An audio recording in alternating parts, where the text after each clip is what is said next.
Mesdames, Messieurs, bonjour et merci infiniment à vous de nous retrouver sur Equinox Télévision.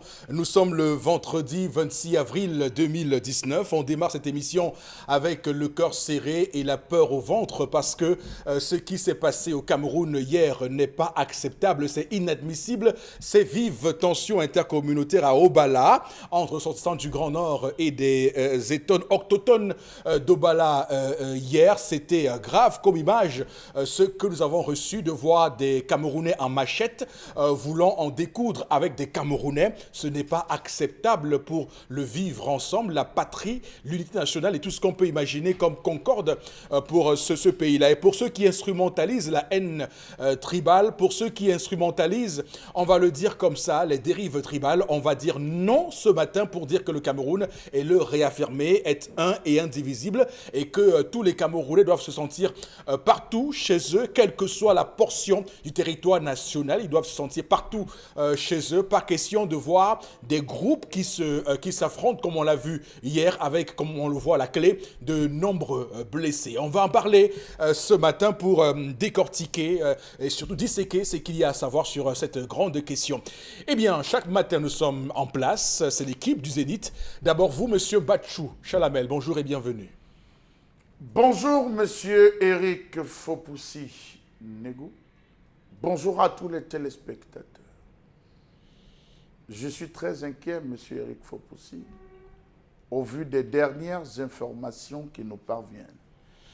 Hier encore, c'est avec effroi qu'on apprenait ce qui se passait au Bala, qu'aussitôt on a été rappelé encore avec la situation à Bouddha. Des coups de feu ont été entendus dans la ville. Qui tirait? Point d'interrogation, alors qu'on nous renseignait qu'il y avait un mouvement d'humeur au sein de la prison à cause des prisonniers qui réclamaient de meilleures conditions de vie. Avait-on donc besoin de tirer dans la ville? That is question. On va également dire que Bafoussam a été également hier le théâtre d'inquiétude puisque là-bas aussi une maison a été incendiée et pour l'instant on ne sait pas clairement qui est à l'origine de l'incendie de cette maison. Est-ce que pour l'instant on est en train de s'acheminer vers une expansion de la crise anglophone à Bafoussam? On se pose cette question avec beaucoup d'inquiétude ce matin. Oui, nous sommes très sérieux, il faut faire très attention avec ce qui se passe dans ce pays puisque on voit très bien qu'il y a des menaces qui sont proférées un peu partout sur le territoire et ça remet au goût du jour la question de ce dialogue inclusif appelé par nos voeux depuis de nombreux mois sur ce plateau et qui sont restés, comme vous le voyez, lettres mortes. Il n'y a pas eu de réponse à cette interpellation et ça c'est déplorable. Monsieur Batchou Chalamel qu'on va retrouver tout à l'heure à 10h30 dans la colère de Charlamel. Également sur le plateau ce matin, vous, Florazé, bonjour et bienvenue. Bonjour Eric Fopoussi, merci. Bonjour à vous sur le plateau, bonjour à nos millions de téléspectateurs. Nous allons également, dans le cadre de la revue des réseaux sociaux, parler de chiffres, notamment cette somme d'1 milliard de francs CFA qu'offre le chef de l'État aux souscripteurs de MIDA. En tout cas, on se rappelle justement de ce réseau qui a défait la chronique et s'émet également la zine dans les cœurs, enfin la panique même chez les Camerounais. Certains estiment sur la toile que c'est une bouffée d'oxygène, c'est plutôt une bonne nouvelle pour ces souscripteurs, ces Camerounais justement qui demandaient à être remboursés. On en parle dans le cadre de la revue des réseaux sociaux Eric Fopoussi. On va revenir notamment sur ces images très choquantes également sur ce qui s'est déroulé dans la localité d'Obala. Voilà l'essentiel pour la revue des réseaux sociaux pour cette fin de semaine. Alors, j'espère que les 1 milliard de francs CFA qui vont s'ajouter aux 4 milliards de francs CFA qui avaient été, dit-on, donc saisis au siège de la MIDA au quartier Ahala à Yaoundé vont également bénéficier à ceux des souscripteurs qui ont été donc embarqués à la prison centrale de Kodengui parce qu'ils manifestaient pour réclamer leur argent. Je rappelle là encore qu'il y a une liste qui circule, une liste de 20 000 noms environ et pourtant, souvenez-vous, on nous parlait de 17 000. Comment ces noms se sont ajoutés là? On se pose cette question. Beaucoup estiment que le Big Bleu a donc dû évidemment entrer en jeu, mais ce que certaines personnes appellent la flatterie présidentielle, 1 milliard milliards de francs CFA. C'est du menu fretin pour certains, surtout que l'on sait qu'on a près de 15 milliards de francs CFA qui sont réclamés par tous ces souscripteurs de la fameuse MIDA à la camerounaise. Également sur le plateau ce matin, Bombok Bengan, bonjour et bienvenue. Bonjour Monsieur Fopossi Negou, bonjour à vous chers téléspectateurs. Les organisations de la société civile et certaines personnalités du pays s'inquiètent de plus en plus du climat social et ils tiennent le renouveau pour responsable de la dégradation qui pourrait arriver demain. Et il appartient donc au pouvoir en place de prendre des mesures pour éviter cette dégradation future. Merci. Voilà, on rappelle que c'est dans ce contexte que le président Paul Biya a encore tweeté hier, a encore publié sur Facebook hier un texte extrait de ses anciens discours où il dit clairement être tout à fait convaincu du grand destin qui attend les Camerounais. On va dire qu'on aurait bien souhaité que le président nous dise que nous sommes déjà dans un grand destin depuis 37 ans qu'il est au pouvoir. Donc attendre être convaincu qu'on doit avoir un grand destin aujourd'hui, c'est clairement, on va le dire comme ça, quelque chose qui ne peut pas être reçu comme étant un message ou un appel au peuple camerounais qui attend toujours qu'on puisse, comme on le voit, résoudre les problèmes sociaux de base, absence d'énergie électrique, comme on le voit dans de nombreux ménages, alors même que des barrages ont été mis en service. On voit également qu'il y a encore des difficultés à avoir accès à l'eau potable dans ce pays. On voit aussi que nos routes ont beaucoup de soucis et pendant ce temps, on a des ministres qui s'enrichissent, on a tout un gouvernement en prison. C'est pas possible dans un pays normal, le Cameroun, et on va le dire tout de suite comme ça, qu'on est assailli par cette minorité qui s'accapare au final et de manière indue toutes les richesses de notre grande nation au final. Madame, monsieur, merci infiniment à vous de rester fidèles sur Equinox Télévision, le Zénith qui démarre avec la première rubrique. Voici l'histoire du jour contée comme toujours et comme souvent par vous, Karine Sontia, bonjour. Bonjour Eric Fopossi, bonjour aux téléspectateurs. C'est avec une grande frayeur que Jean-Marcel a pris sur lui de nous raconter cette histoire. Jean-Marcel a très peur, il ne sait pas ce qui va lui arriver dans les jours à venir. Pourquoi? Parce que lui, son ami, l'a intégré il y a peu dans une association, il y a environ 2 ans, dans une association dans laquelle il cotise, dans une tontine, comme on dit communément chez nous, dans laquelle il cotise régulièrement.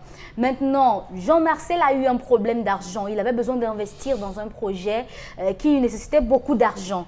Et comme l'association produit beaucoup d'argent, il s'est tourné vers lui, qui est, comme on peut dire, son parrain dans l'association pour lui dire, voilà, j'ai besoin d'argent, je ne sais pas comment est-ce que tu peux m'aider. Mais il a dit, oui, il y a notre association, tu peux bien aller là-bas prendre de l'argent, prêter de l'argent, je suis ton avaliste, ce sera facile pour toi. Eux, ils n'utilisent pas beaucoup l'argent, donc tu peux avoir autant que tu en demanderas. C'est comme ça que lui accompagne Jean-Marcel à l'association et ainsi, Jean-Marcel bouffe, il fait un prêt de 10 millions de francs CFA. Ce qui devait lui permettre de faire son investissement et certainement d'avoir un retour afin de rembourser la tontine. Alors, Jean-Marcel a prêté, lui a avalisé. C'est ça, avalisé? Voilà.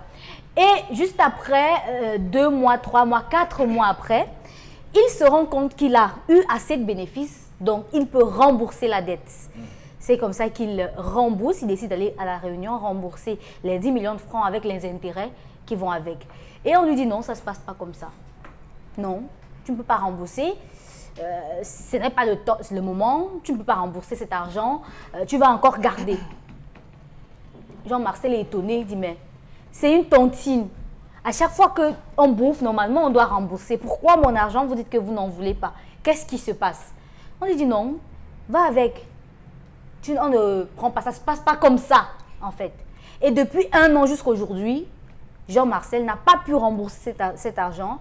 Il a même voulu, il nous a dit qu'il a l'intention d'aller rencontrer un pasteur pour pouvoir voir dans quelle mesure rembourser cet argent ou alors savoir si vraiment c'est une association normale. Il veut savoir. Alors la première question qu'il se pose, c'est est-ce que cette association, cette tontine, elle est une bonne tontine? Est-ce qu'il n'est pas allé tremper ses mains dans quelque chose que lui-même il ne connaît pas? Est-ce qu'il, le fait de n'avoir pas dit à sa femme qu'il a remboursé et on n'a pas pris, serait pour lui un crime aujourd'hui? Est-ce que Aller voir un pasteur est la solution. C'est pour cela qu'il nous en parle ce matin et il aimerait vraiment que nous lui venions en aide, surtout vous à la maison par vos messages. Alors, très bien. C'est intéressant parce que l'histoire de ce matin nous montre bien pourquoi la Banque mondiale et le FMI, parfois dans des différentes résolutions, indiquent que le réseau des tontines au Cameroun est un problème pour eux, les financiers, parce qu'ils voient très bien qu'il y a un mode de financement alternatif qui a été inventé dans ce pays, qui est le Cameroun, dont les tontines, qui semblent être pour ces institutions de Bretton Woods, on va le dire, hein, des obstacles à leur action pernicieuse dans nos différents États. Et le Cameroun a trouvé dans cette pirouette magnifique pour ne pas se laisser emprisonner par le circuit bancaire, même si on peut aujourd'hui, et on doit le dire, qu'aller en banque est toujours quelque chose de bien. Il ne faut pas non plus nous faire le procès d'un discours anti-banque ou anti-finance sur ce plateau. Nous ne voulons pas faire ce débat-là. Mais restons sur le plan de la tontine. Alors, est-ce qu'on va parler ici d'une générosité inquiétante ou curieuse avec l'histoire de ce matin qui met en place 10 millions de francs CFA qui refusent de se faire rembourser. 10 millions de francs CFA, ce n'est pas 10 000, ce n'est pas 10 francs, c'est une somme conséquente. On doit déjà féliciter ici, et c'est lieu de le dire, hein, la maestria avec laquelle ce monsieur a réussi à fructifier cet argent en si peu de temps. Hein. C'est pas commun de voir des gens qui ont le sens et le flair des affaires et qui réussissent avec un prêt à rapidement faire donc un retour sur investissement comme il l'a fait, de manière à être en capacité d'être solvable comme il le fait. Mais d'ailleurs, l'autre pan de cette question met en lumière le côté métaphysique, ce qu'on appelle chez nous la sorcellerie, le famla, le conte, tout ce qu'on peut imaginer comme dans l'imaginaire des Camerounais. Est-ce que c'est de ça qu'il s'agit, ou ce monsieur est en train de se faire un film? Est-il en train de subir une superstition? Est-il superstitieux? Pense-t-il être dans une situation où on l'embrigaderait par la sorcellerie? Alors, Bengan, où se trouve le vrai et le faux dans l'histoire de ce matin? Lorsqu'on parle de transactions financières et surtout un certain volume de finances, il y a toujours des sorcelleries, que ce soit avec la Banque mondiale, le FMI ou avec les tontines. S'il y a la sorcellerie, tout ce qui a l'argent, gros volume d'argent, c'est la sorcellerie. Vous n'êtes pas loin de dire que l'argent c'est le diable, comme certains le profèrent parfois. De toutes les manières, quelqu'un a dit que McNamara a tué plus de gens lorsqu'il était président de la Banque mondiale que quand il était ministre de la Défense et avait engagé la guerre contre le Vietnam. Ça veut dire que comme... Oui, tout à fait. Vous pouvez vérifier ça dans le livre de Jean Ziegler, Les nouveaux maîtres du monde et ceux qui leur résistent. D'accord. Paru chez Fayard en 2002. Donc, pour comprendre, ça veut dire que les armes font moins de victimes que la finance. Oui, absolument. Que surtout que la Banque mondiale, le FMI, l'Organisation mondiale du commerce, c'est l'axe du mal. Ils tuent là où le FAMLA est plus développé. Et l'autre exemple, c'est si vous lisez le journal The Economist du 29 septembre 2001, vous allez voir la phrase suivante. Les antimondialistes considèrent le consensus de Washington comme une conspiration destinée à enrichir les banquiers. Ils n'ont pas tout à fait tort. J'ai donné là la version anglaise parce que mon anglais a des problèmes. Oui.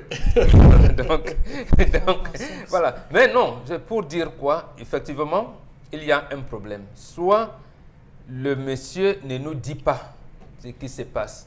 Il y a quelqu'un qui vous sert de caution, d'avalise, comme on dit, et vous dit, on peut vous faire un prêt pour procéder, pour vous aider dans vos investissements. C'était un conteneur qui voulait dédouaner, qui voulait quoi? Et en plus, la célérité avec laquelle il obtient de l'argent, de remboursement, ça questionne. Bon, peut-être que ce n'était pas surtout dans la conjoncture de millions de Camerounais actuellement. Voilà, peut-être qu'il avait des conteneurs qu'il fallait rapidement dédouaner. Il a dédouané et en 2-3 mois, il a réussi à avoir l'argent pour rembourser. Bon, on ne peut pas, on ne sait pas quelle activité il a menée. Mais toujours est-il que celui qui sait d'Avalis lui aurait expliqué un certain nombre de choses. Oui. Bon, s'il ne lui a pas expliqué tout, comment a-t-il été convaincu d'adhérer à cette association? Parce que j'ai bien envie qu'on dise que, ah oui, mais je ne savais pas, je suis entré dans une histoire de con, de Moukouagne ou de femme là, on ne m'avait pas dit. Non, on sait toujours.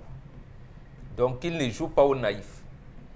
Et justement, la réaction qu'il a à penser que veut voir le pasteur a à faire quoi? Bon, si vous savez les prières de délivrance. Ah, d'accord. Maintenant, Si, l'église... Ça existe, ça. Hein? Est-ce que l'église procède à des transactions financières? Il allait donc voir le pasteur avant. Peut-être que la session ou de la paroisse du pasteur lui aurait... Non, pour rompre... Pour rompre le lien qu'il pense exister entre lui et ce courant maléfique. Ah, bon, d'accord, il ne peut pas. Le pasteur ne peut pas. Ici, il s'aventure dans ces choses-là. Lui-même, il va tomber, il va mourir. Il va devenir, soit il devient fou. Non, il meurt, il a quelque chose. Non, mais on voit des gens devenir fous. Voilà, tout à fait. Il va écoper des choses graves. Mais je veux dire, sincèrement, hein, je le dis de manière naïve, moi aussi. Mais pourquoi cette propension à toujours imaginer des choses métaphysiques, surnaturelles, à imaginer le Moukouagne chaque fois qu'il s'agit d'argent? Je veux dire, à un moment donné, quand même, ça peut être une réunion, une association, une tontine, tout à fait normale, une générosité tout à fait normale. On l'accueille et puis on l'aide. Pourquoi avoir cette arrière-pensée chaque fois qu'il s'agit des cas comme ça? Oui, parce que nous sommes entrés dans un système où, j'allais dire, cette solidarité, où la société n'existe plus. Parce que le premier principe d'une société, c'est la solidarité. Oui. Ça n'existe plus. Et c'est ça qui se traduit par le fait que si vous tombez, quelqu'un de vous est malade, on ne va pas se mobiliser pour qu'il soit soigné. Mais dès qu'il meurt, est-ce qu'on a sorti le programme? C'est même quoi? On va lui organiser les obsèques grandioses. Qu'est-ce que ça veut dire? Donc, en fait, nous sommes de petit à petit, nous sommes entrés, ou alors le mal nous a envahis. Donc, il n'y a pas que la superstition, ça existe. Le femme-là, le con désir, ça existe. Nous sommes d'accord. C'est pour cette raison, donc, que lorsque vous voulez faire des prêts d'argent quelque part, vous devez savoir toutes les causes, les conséquences de là où vous allez. Là où vous allez.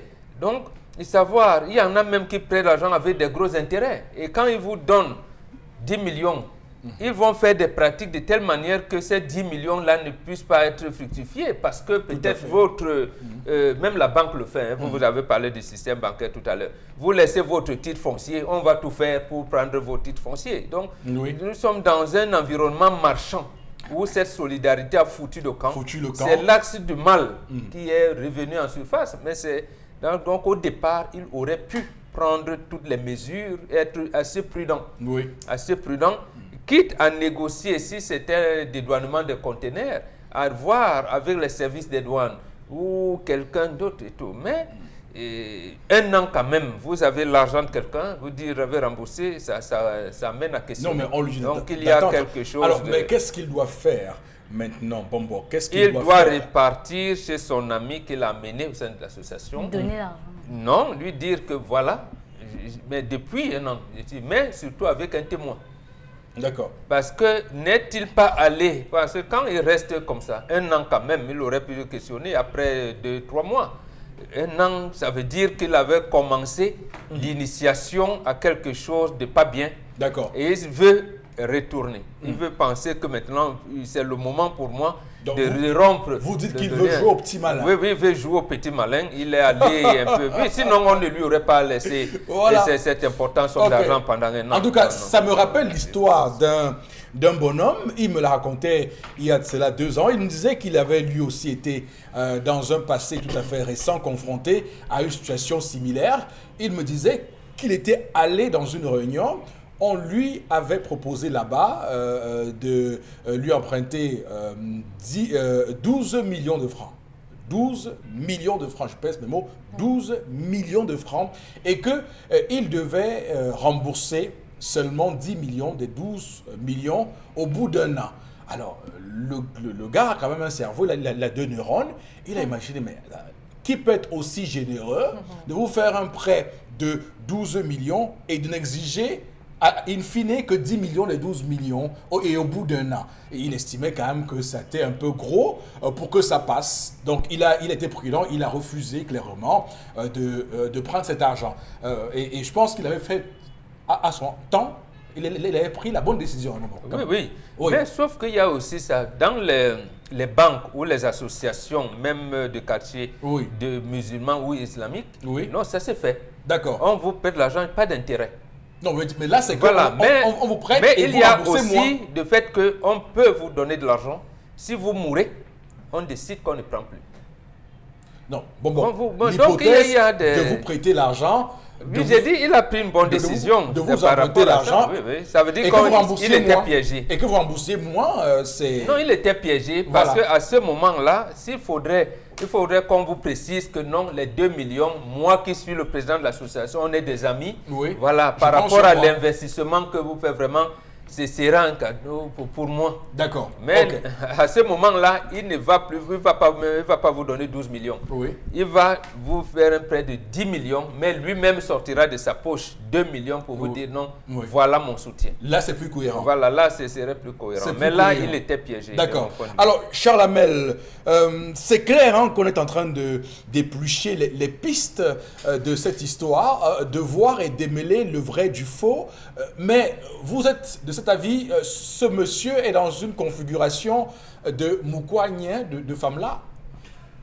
Monsieur Eric Fopoussi, là où est ton trésor, là aussi est ton cœur. C'est ce que tu aimes qui te tue. L'homme qui aime la nourriture va mourir de la nourriture. L'homme qui aime le sexe va mourir soit sur la femme de quelqu'un, soit de maladie. L'homme qui aime l'argent va mourir. Je dis, c'est ce que tu aimes qui te tue. Ça, fouillez toute l'histoire, vous allez vous rendre compte. C'est une règle de vie, c'est ce que tu aimes qui te tue. Donc, monsieur Eric Fopoussi, nous avons les tontines de savon. On a les tontines de l'huile. N'empêchez pas les gens qui font les tontines de fer. Faites les tontines. La Banque mondiale pense ce qu'elle veut. Nous, on fait les tontines de vin au village, monsieur Eric Fopoussi. Donc, le jour que c'est moi qui dois recevoir, je me prépare. On fait la coupe dans tous les champs, on ramène, tous ceux qui viennent, on partage le vin et on discute. C'est une tontine véritablement qu'il faut respecter. Il y a des portes que lorsqu'on traverse, on ne recule plus. Quand vous arrivez dans une association et que vous êtes étranger, on vous fait asseoir dehors. C'est au moment où on dit parole ouverte aux étrangers qu'on vous fait entrer. C'est une rubrique. Vous entrez, vous dites ce que vous avez à dire. On vous répond, vous êtes debout, on vous dit sortez. Il y a des portes que lorsque vous entrez, chacun connaît comment il mine le devant de sa porte. C'est le seul endroit qu'on muscle. Chacun muscle ça.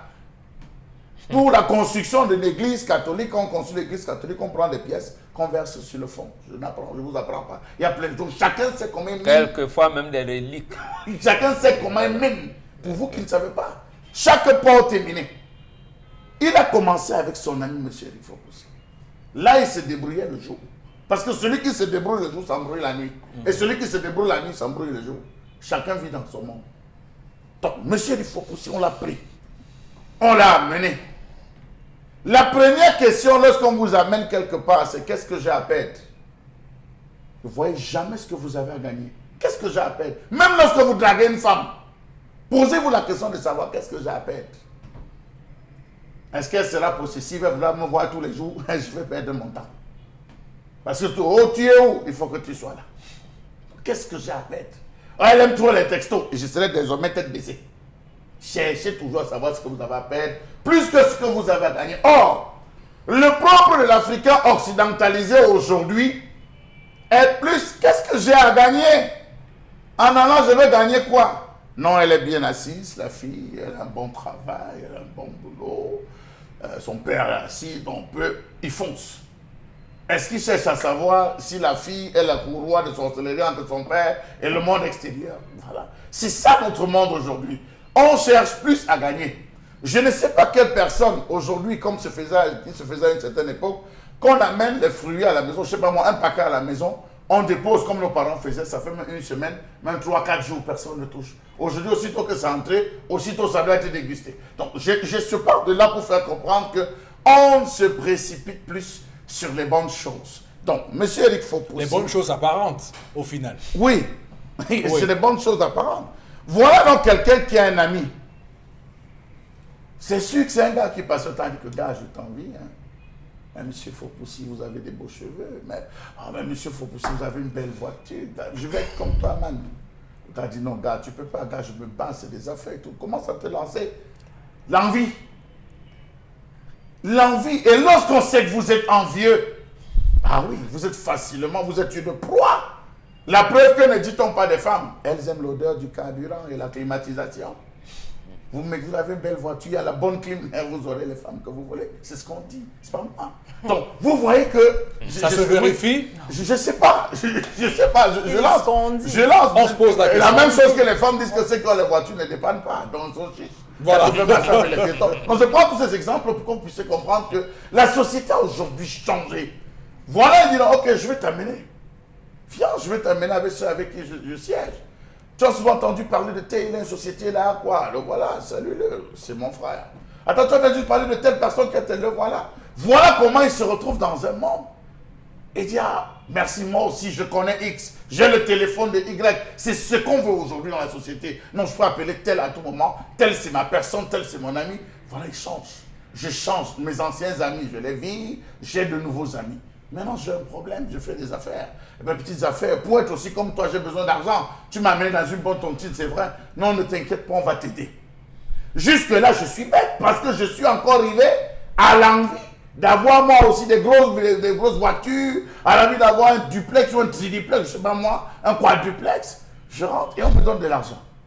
Je ne pose pas les questions sur les principes de la réunion. Quand vous me prêtez cet argent, quelles sont les méthodes de remboursement? C'est encore sur la table. On va rembourser comment? Est-ce qu'on m'a lu le règlement intérieur? Est-ce que je connais les principes des différentes tontines, des différents cahiers? C'est le 40e cahier, je dois rembourser. On explique tout cela avant de vous donner l'argent, avant que vous ne signiez.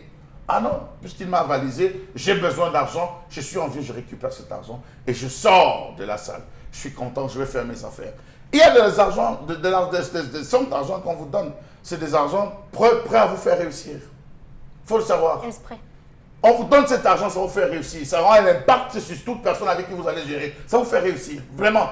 Il y a des sommes qu'on vous donne, ça vous appauvrit. J'avais quelqu'un qui me disait, on marche ensemble. Si un jour je mets ma main dans ma poche gauche, je te donne l'argent, ne prends jamais. Même si on boit, comment ne prends jamais. Ne prends que ce qui sort de la main. Tu dis, mais si toi et moi on est tous dessous, ça va se passer comment? Il dit, ok, nous on ne parle pas d'argent. Voilà. Donc, je vous explique jusqu'où certaines personnes vont dans leur comportement. Donc voilà, il a pris l'argent, il est parti, il a utilisé, ça lui a porté chance, il a fructifié. Et vous avez vu, Bob s'est interrogé sur la rapidité avec laquelle cet argent a été fructifié. Donc c'est un argent qui était destiné à ça, le mettre au même niveau, au même diapason que les autres. Certainement, il a commencé à acheter un véhicule, il a commencé. Et puis il dit, bon, l'argent entre, je tourne, mes affaires sont prospères, j'ai de quoi vous rembourser. Et facilement. Et facilement. On dit non, ne sois pas pressé. Pourquoi tu es pressé? Tu es avec nous, tu es déjà avec nous. Ne sois pas pressé. Que 10 millions, c'est quoi? 10 millions, c'est quoi? Peut-être il est dans une tontine à 20 noms. Il est une tontine à 50 noms. Il faudrait d'abord qu'on épuise les remboursements des 20 ou 40 personnes qui sont à l'intérieur. Ça peut faire 1 an et demi, 2 ans. S'ils sont 40, s'ils sont 60, ça fait 2 ans, par exemple. Tant que ce n'est pas fini, on ne peut pas encore te pointer. Voilà pourquoi on lui demande d'attendre. Il va rembourser avec qui? Sa femme? Ses enfants? Généralement, on ne prend que les êtres que vous aimez. Or, chez le vrai bantou, monsieur Fopoussi, Oui. quand un garçon sort de la maison, on lui donne les 6 principes de vie qu'il doit marquer dans un carnet. Il va s'asseoir et chaque jour, il va vivre avec. C'est les 6 principes de vie. Le conseil des sages a validé cela. Cheikh Anta Diop, Amadou Ampateba, ce conseil des sages, ils ont validé. La première question, qui suis-je? Vous les définissez dans un cahier. Qui suis-je? Qu'est-ce que je veux? Qu'est-ce que je désire? C'est vous. C'est le principe de bord. Comment je le désire? Quels sont les moyens que je me donne pour le désirer et avoir? Sur quelle durée? Quelle sera ma satisfaction et la satisfaction des miens? Une fois que vous avez répondu à ça, vous serez un homme accompli. Et surtout, ça Oui, ajoute, bon, d'accord. merci Charles Amel, ça m'a ramené, justement, ça aboutit à la conclusion suivante, c'est là où il a commencé. La question qu'on ne se pose pas, qu'est-ce que je ne dois pas faire? C'est ça, c'est la principale conclusion. Que beaucoup de gens disent, j'ai défini mes objectifs, je sais ce que je vais faire.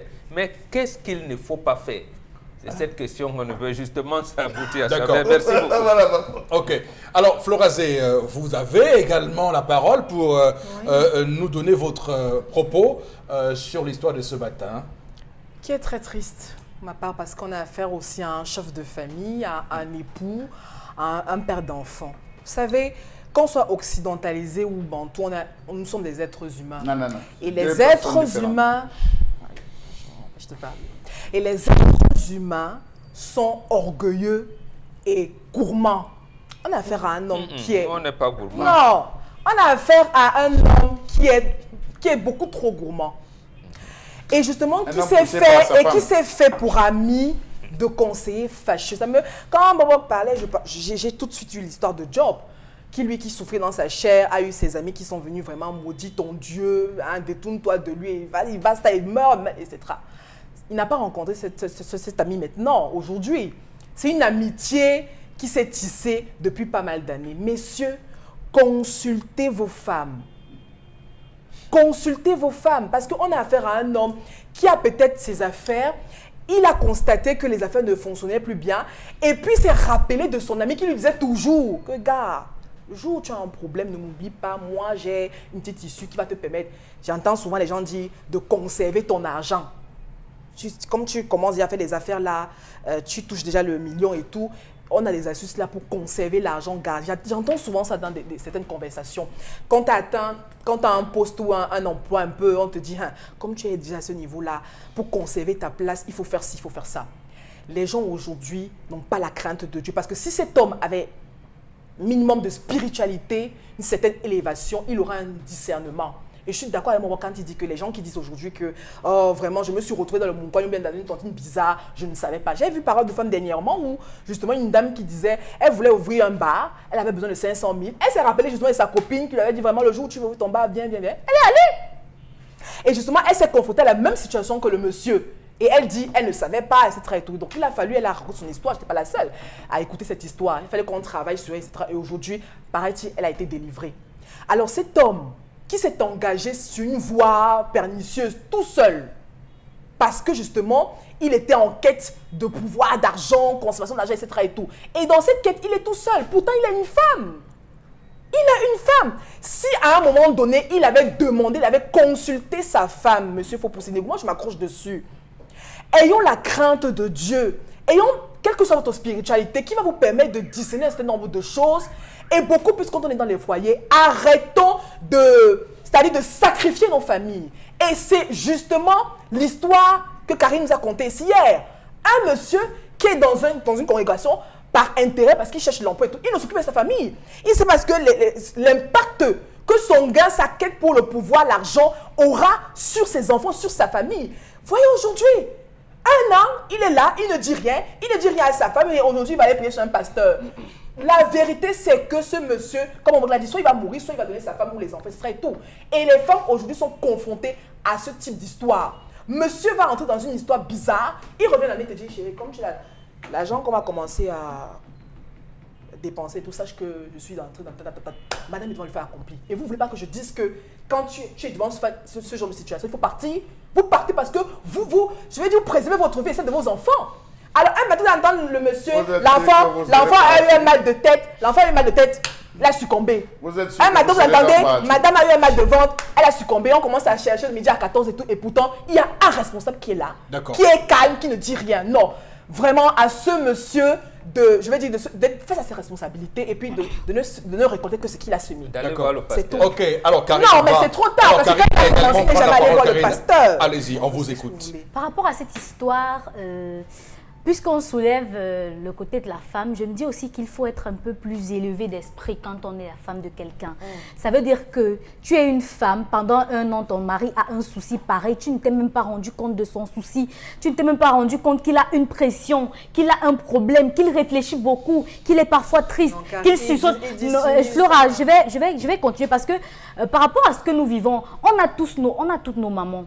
C'est vrai que il faut bien en parler, il faut que les hommes en parlent. Mais il y a des situations où même toi-même, avant de parler, tu ne sais pas si elle va te croire. Tu ne sais pas si l'autre va accepter ce que tu dis là, comme tu es en train de le dire. Tu ne sais pas si elle va se dire que c'est toi qui cherches, tu veux ci, tu veux ça, tu veux autre chose. Parce que nous sommes quand même dans une société où tout le monde est occupé. Est-ce que la femme, à un moment donné, s'est rendue compte? C'est quand même 1 an. C'est pas 2 semaines. C'est 1 an avec ce souci. Et lui, il prend la peine de venir m'en parler. Et il dit qu'il ne sait pas comment il va le dire à sa femme. Ça veut dire qu'il y a un problème. Il y a un problème dans ce couple. Est-ce que la femme... J'y arrive, Flora. Vous allez terminer dans un instant. Est-ce que la femme, à un moment donné, s'est posée pour prêter attention aux soucis qu'avait son mari? Parce que parfois, quand quelqu'un veut vous dire quelque chose, quand quelqu'un veut vous dire quelque chose, il faut pas aussi... Une seconde. Je vous en prie, avant que vous continuiez. Flora Zé, vous vous apprêtez pour les messages. Continuez. Quand une femme veut vous dire quelque chose, quand un homme veut vous dire quelque chose, parfois vous voyez s'asseoir, il tape le pied au sol, il ne parle pas. Oui, il parle parfois, il met le doigt dans la bouche, il ne parle pas. Parfois, il marche, il parle seul, il s'arrête en route, il ne parle pas. Parfois, il a manque d'appétit. Parfois, il a manque d'appétit, il n'arrive pas à le dire. Il faut être une femme assez avisée, assez préparée. Non. Pour savoir que son mari a quelque chose à dire. Parce qu'il peut mourir avec. Et ça ne vous aide pas non plus. Donc cet argent-là, rien ne prouve que demain, il sera encore fructifié. D'accord, ça marche. Alors Flora, on va lire rapidement les messages de nos téléspectateurs qui, je l'imagine, ont eux aussi envie d'apporter leur contribution à ce débat. Oui, il y a tellement de réactions. Alors, à Yaoundé Brice, nous saluons toute la population de la cité politique. Cet homme savait où il s'embarquait en prenant cet argent. Il faut qu'il demande à son ami. Autre réaction ce matin, 10 000... dans cette tontine, était-il membre ou bien son ami? Combien chaque membre contribuait pour avoir une telle somme? Bonjour à vous, c'est Mao de Mimboman qui s'interroge. À coup sûr, il s'est trompé sans savoir et je pense que le fait qu'on refuse son remboursement, c'est parce que ces gens veulent qu'il rembourse cet argent d'une autre manière. Une autre réaction ce matin. Voilà. Tout en précisant de ne pas appeler à ce contact. Autre réaction, je voudrais juste rappeler qu'on ne peut pas obtenir de l'argent sans de bonnes explications. Cette somme d'argent a une origine bien définie, qu'il pose des questions à son ami et qu'il se souvienne de tout, voilà, de toute leur causerie d'avant. C'est Boris Gouet qui réagit. Quand il dit qu'il va voir le pasteur, c'est qu'il sait dans quoi il s'est fourré, qu'il ne joue pas le naïf. Il est entré dans cette histoire. Il veut maintenant sortir sans savoir que cette porte ne s'ouvre que de l'extérieur. C'est Christian de Côte qui réagit. Autre réaction, cet homme joue le malheureux, qu'il dise la vérité. Il est entré dans la sorcellerie inconsciemment. Je lui conseillerais d'aller chez un pasteur ou un homme de Dieu. C'est JPA Ange Raphaël qui réagit. Il y a 3 façons de donner. Et vous lisez, Chalamel, vous aurez l'occasion de réagir tout à l'heure. Vous lisez d'ailleurs un message. Voilà. Ces réunions-là viennent de Satan. Arrêtons cela. D'accord. Alors Charles, vous dites qu'il y a 3 manières. Oui, de donner l'argent. Oui. Lorsqu'on vous donne, soit on vous donne de la main droite, soit on vous donne de la main gauche, soit on tient des 2 mains, on vous remet. Tout à fait. C'est les 3 manières qu'on donne. Il faut être. Quand on vous donne, on parle. Ce type d'argent, on parle. Dans notre réunion, on laisse l'argent sur la table. On vous demande de prendre. Il faut faire très attention. Ne marchez pas. Oh, il y a des dons, on vous dépose. C'est sur la table. On vous demande de prendre. Quelle signification revêt toutes ces façons-là? On aura l'occasion, monsieur. Non, vous commencez à... Je vous ai présenté vous terminez. Chaque méthode. Quelle est la bonne méthode? Chaque méthode est un cours, monsieur. Quelle est la méthode? La main droite? On reviendra tout à l'heure. Non, mais la méthode du poignet ou la vous êtes quand même terrible, Chalamel. En tout cas, madame, monsieur, on va s'arrêter là pour ce débat clos. On va tout de suite lancer la colère de Charles Lamel. À tout de suite.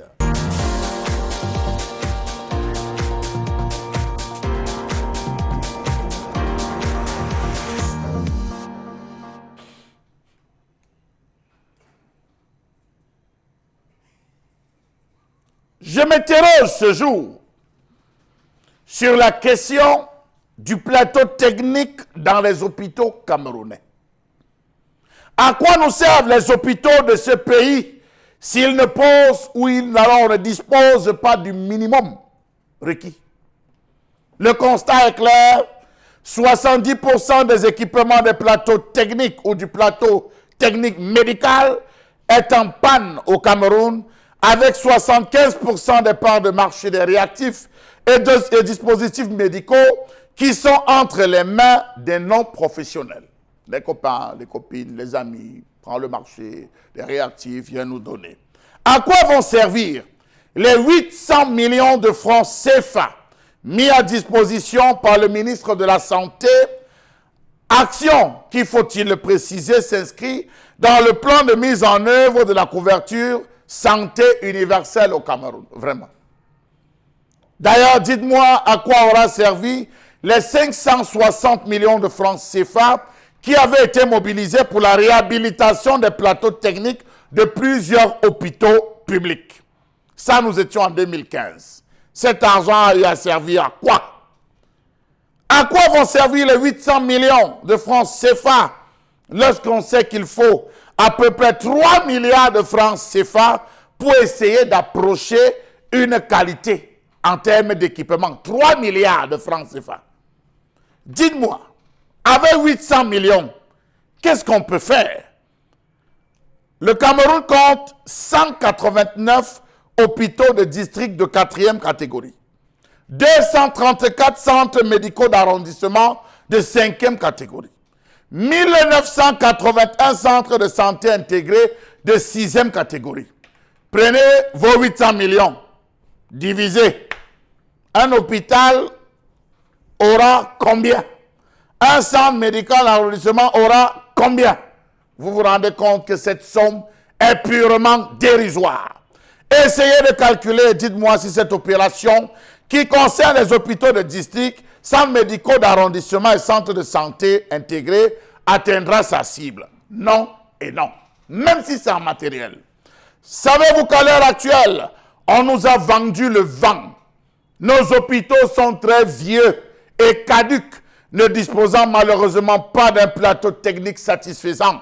La preuve, aucun ministre de cette République ne se soigne dans ce Rwanda-Foulkistan du fait que tout ou presque qui est archaïque. La preuve, l'ancien ministre de la Santé est allé se faire opérer le bras en Suisse.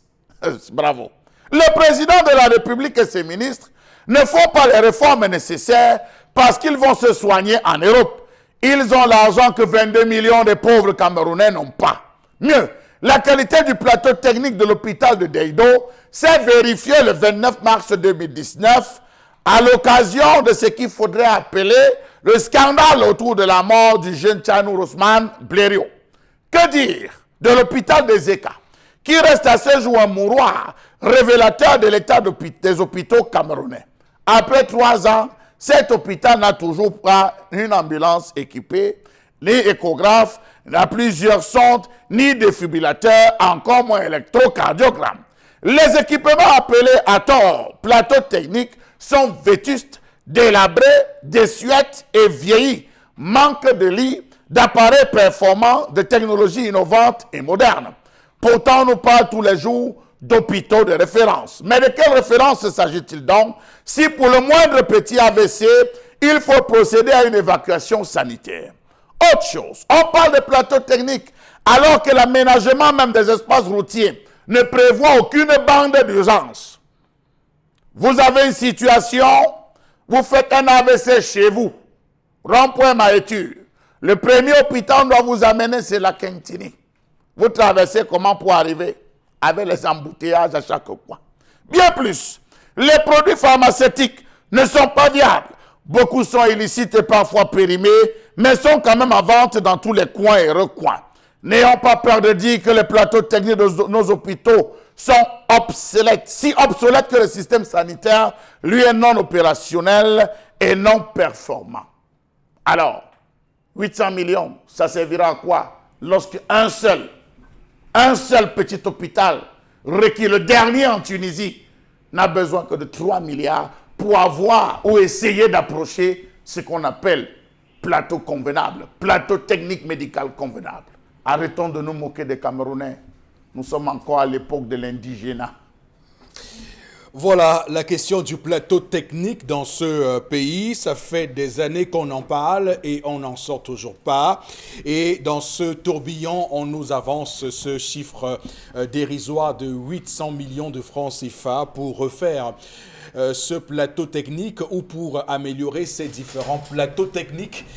Une somme qui ne vaut vraiment rien vu l'étendue de ce qu'il y a à faire, vous le dites Charles Hamel, et on comprend pourquoi ces dirigeants camerounais, lorsqu'ils ont une simple égratignure, ils vont donc partout, d'ailleurs en Europe et en Amérique pour se soigner et laissent nos hôpitaux mouroirs à nous autres pauvres Camerounais qui sont pour eux des sans-dents, qui n'ont pas droit à la vie, même pas à l'oxygène. Et là, c'est une grande question puisque cela s'inscrit dans un cadre global de cadre sanitaire du Cameroun avec, comme vous le savez, la construction tout récemment de nos hôpitaux de référence qui, pour l'instant, on le voit encore, ne permettent pas de confirmer que ces hôpitaux sont vraiment de référence comme leur nom l'indique, puisque on va vous dire que des pathologies, certaines pathologies vont nécessiter une évacuation sanitaire. D'ailleurs, de nombreuses personnes font recours à cela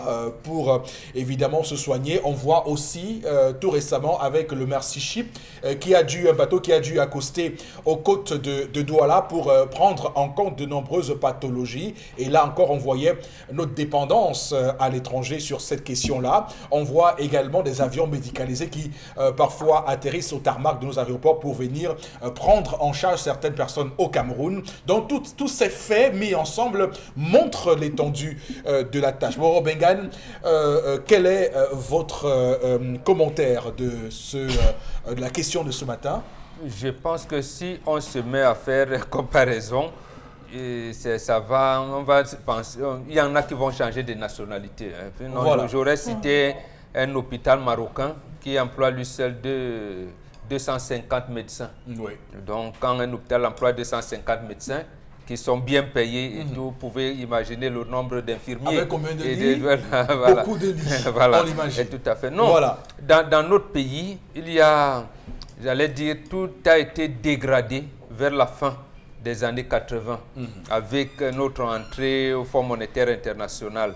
Et lorsque ces institutions-là, comme je disais tout à l'heure, pour reprendre les propos de Ignacio Ramonet, un ancien directeur de publication du journal Le Monde diplomatique, lorsque l'axe du mal a pris possession du Cameroun, on est arrivé. Aujourd'hui, est-ce qu'on peut avoir des centres hospitaliers universitaires?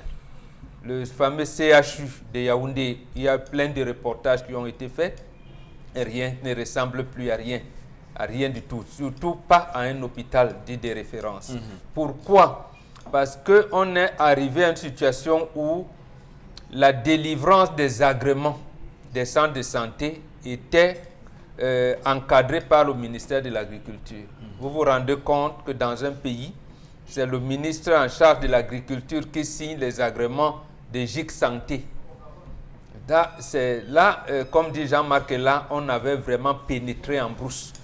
L'autre chose, on a enlevé à l'hôpital ces deux vocations premières. La première vocation de l'hôpital, c'est l'administration des soins. La deuxième vocation, c'est les recherches. On a enlevé les deux. On a assigné à l'hôpital camerounaise les fonctions d'une entreprise. Et donc, on a refusé d'attribuer, surtout aux entreprises parapubliques. Donc, ça veut dire que l'argent qui est engrangé aurait pu et aurait dû être utilisé pour refaire le plateau technique, ce qui n'est pas le cas. Ce qui n'est pas le cas. D'abord, on a signé une convention qui exige de tous les États que 15% du budget de l'État doit être envoyé à la santé publique. Au Cameroun, on est en dessous de 5%. Voilà. Oui. Donc, c'est ça qui nous amène donc à épuiser même le stock de sécurité des vaccins. Donc, un enfant peut naître au Cameroun, il fait 3 mois, il n'a pas encore de vaccin contre la tuberculose. Oui. Donc, c'est pour dire quoi? Et le chef de l'État, je pense que c'était en 2007-2008, il vous en dit que chaque hôpital de département aura une machine de dialyse. C'est pas possible. Ça allait être une avancée extraordinaire. Et donc, les malades, les patients atteints d'insuffisance rénale n'allaient pas souffrir aujourd'hui. Mais regardez qu'est-ce qu'il en est aujourd'hui. Le simple paludisme, on ne peut pas le soigner. Les simples vers de ventre, les vers intestinaux, on ne peut pas les soigner. On est dans une situation, j'allais dire, plus qu'alarmante. Où l'hôpital, vous y allez sain, vous sortez de l'hôpital malade. Parce que n'allez pas à l'hôpital la nuit. J'ai dit même dans les hôpitaux dits généraux, les moustiques qui vont vous envahir, l'armée des moustiques qui va vous piquer, j'ai dit le lendemain, vous allez mourir du paludisme si on ne fait pas attention. Donc, est-ce que ce n'est pas cliché de dire qu'on va à l'hôpital et on en ressort plus malade qu'avant? Faites l'expérience ce soir. Allez dans n'importe quel hôpital de votre choix au Cameroun. Oui. Allez-y à partir de 18h30, 19h Oui. pour rendre visite à un patient. Voilà, c'est une question, c'est une question rhétorique pour vous permettre de repréciser évidemment cela pour qu'on comprenne bien le gouffre dans lequel nous sommes tombés. Et le docteur Basson et le syndicat des médecins nous l'a dit. Il dit, lui et son camarade du syndicat, docteur Kamta, ils font comment? Par jour, ils reçoivent par exemple 20 patients. Parmi les 20 patients, il y en a 15 qui n'ont même pas 100 francs pour acheter les seringues. Et il n'y a pas de seringues à l'hôpital. Voilà, par exemple, tout cela. Parce que ça Lamel est parti dans des plateaux techniques, on peut penser, voilà, mais les simples seringues. D'accord, en tout cas, et à cela, on peut ajouter la question des examens. C'est tout à fait terrible que vous attendiez 2, 3, 4 jours, voire 5 jours parfois, les résultats d'un examen parce que le matériel utilisé n'est pas au point. Il y en a un que de mes parents venait de faire la numération. NFS, numérotation de formulation sanguine. Voilà. Oui, il faut on vous donne 3 résultats différents. D'accord. Et un autre médecin gynécologue dans un hôpital à Douala, il fait 30 échographies de grossesse en 30 minutes. Alors, voilà, alors il faut se poser des questions, c'est clair, et parfois on se trompe. Alors, avec vous, Karine Sondia, sur cette question du plateau technique de nos hôpitaux au Cameroun. N'oublions pas le contexte. Nous sommes dans un contexte où un jeune garçon a perdu la vie dans un hôpital de district. Et encore, l'hôpital en lui-même s'est chargé de publier des photos, en fait, les infirmières, de partager des photos de leur propre centre hospitalier avec un plateau technique aussi minable. Maintenant, on arrive dans un contexte pareil et on attribue 800 millions aux différents hôpitaux de district, d'arrondissement et de santé, les centres de santé intégrés au Cameroun. Et on a combien, dans combien de villes et pour combien d'hôpitaux finalement? Est-ce que cela va être possible? Et en plus que ces dons sont composés de matelas, tables d'opération et d'accouchement, des frigos chirurgicaux et des matériels d'opération quotidienne pour le personnel. Donc, c'est forcément des petites choses qu'on devrait trouver normalement dans les centres de santé. Ce sont des choses basiques, alors que maintenant, les problèmes de santé sont encore plus graves. Hier, à Regard Social, on a vu un problème d'insuffisance cardiaque. Donc, les problèmes sont encore plus importants que ça. Comment est-ce qu'on fait pour arriver à ces pathologies? Comment est-ce qu'on fait pour traiter ces pathologies si on habite par exemple à Sakbayémé comme Bonbon? Voilà, par exemple, on va évidemment dire que c'est une question aussi de carte sanitaire pour ce pays qui, comme on le voit très bien, n'est pas très bien achalandé. Au final, madame, monsieur, on va arrêter là pour cette première partie de l'émission. Gardez votre calme, nous serons de retour dans quelques petites minutes pour déclencher une autre phase de ce programme, le Zénith. À tout de suite.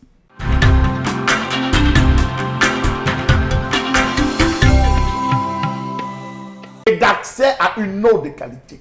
Le ministre n'a pas pensé résoudre cela. Il a commencé par dire, au vu de ce qu'on a vécu à Deido et tout, nous avons fait un compte rendu au chef de l'État, il nous a écouté, il a mis 800 millions. 800 millions représentent combien? Vous avez 1489 centres de santé intégrés. 1489. Oui. Alors, seulement 1489, vous allez donner quoi? Mais répartissement, vous donnez quoi en termes de matelas, monsieur Rifopoussi? En termes de matelas, vous avez 189 hôpitaux de district. Non, comptez avec moi, comptabilisez. 189 hôpitaux de district, 234 centres médicaux d'arrondissement et 1981 centres de santé intégrés. Ça fait combien? Faites le calcul. On va répartir combien? 189, 234, 1981. Ils vont recevoir quoi en termes de matelas? Vous avez l'hôpital régional de Marois et de Garoua. On nous a amené des images ici. Est-ce que vous savez que le bloc opératoire... Vous avez regardé les images d'Obala hier, l'hôpital district d'Obala hier, Voilà. avec les lits, Voilà. les matelas là-bas. Voilà. Ouais. Monsieur Eric Fopoussi, est-ce que vous savez que le bloc opératoire a été offert par les, je crois, c'est Médecins Sans Frontières pour 1,1 milliard de francs CFA? Une ingérence encore. Oui, c'est une donc, de 1 milliard. Ils se sont rendus compte, ils ont dit vraiment, ils le font. Et le ministre était content, il était tellement content qu'il a dansé ce jour pour ce partenariat. Alors, un seul bloc opératoire. Qu'est-ce qu'on offre donc? Vous avez vu comment on réanimait le jeune Tchanou Blériot. Vous avez vu comment on le réanimait? Est-ce que c'est encore visible? Où? Regardez la qualité de lit. Là où les gens sont couchés pour dormir. Regardez la qualité de chevet. Le chevet de lit d'un malade. Je vous assure, vous déposez même le simple yaourt. Vous vous endormez, c'est les fourmis ou les rats qui vont venir subtiliser. On a vu dans plusieurs hôpitaux où les rats attendent que vous déposez un peu le beignet, que le malade est fatigué. Il dépose le beignet, la souris passe, elle récupère, elle continue son chemin. Donc, voilà ce qu'on vit dans nos hôpitaux.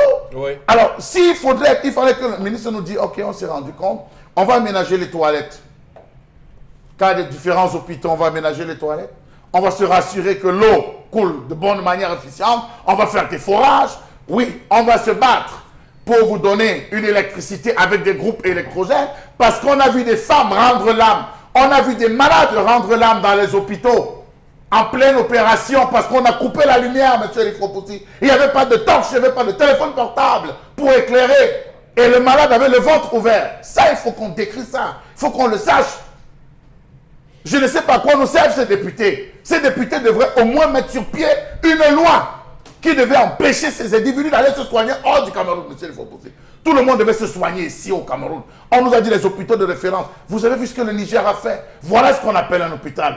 Par exemple. Au Niger, allez voir ce qu'on appelle un hôpital. Le nombre de lits. Est-ce que vous savez, monsieur Eric Fopoussi, que lorsque vous êtes malade, ou vous avez un malade à l'hôpital La Kentini, je prends ce cas, en allant pour vouloir dormir auprès de lui, si vous n'êtes pas dans un standard, ou dans une chambre VIP, vous venez avec votre matelas.